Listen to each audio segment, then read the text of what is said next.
Courtonne-la-Meurdrac, un joli village à côté de Lisieux, avec un superbe étang au pied de l'église. Une aubaine pour peindre des saules pleureurs lumineux. Planter son chevalet dans la campagne est un des grands privilèges d'un peintre impressionniste. C'est difficile, certainement. Cela demande un peu de courage pour sortir de son atelier, c'est évident. La sincérité de l'émotion est à ce prix, récompense ultime.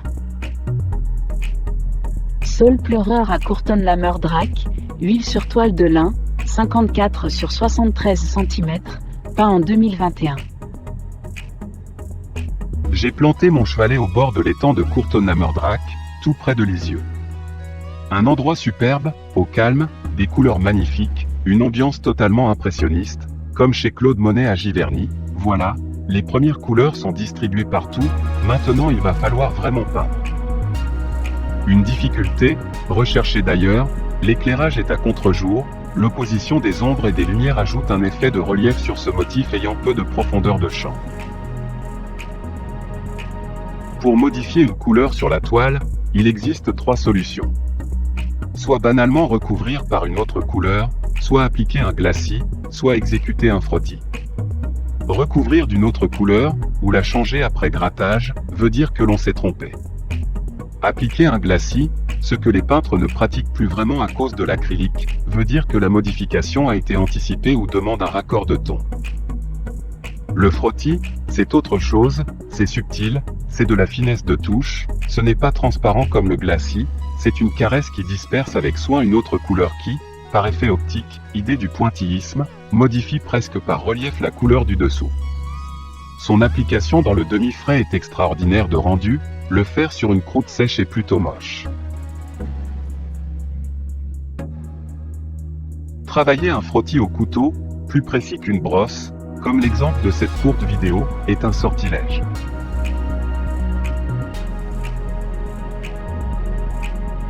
Une toile impressionniste?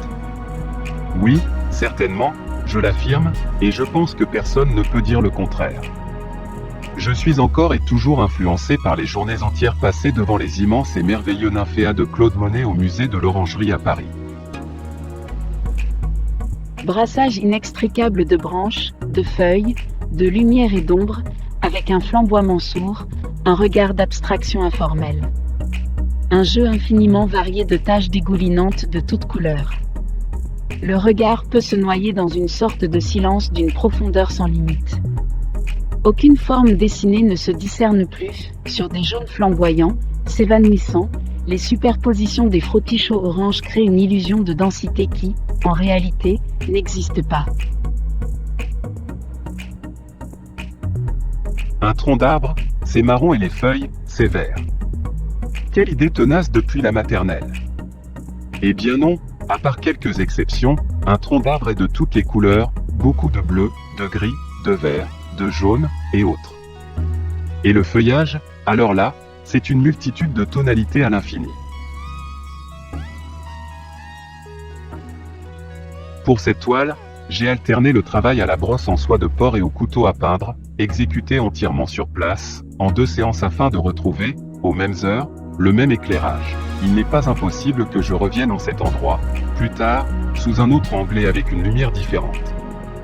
Le seul regret que je peux émettre est l'absence totale de nymphéas et l'eau sans aucune transparence. Mais ce petit étang est un spot de pêche.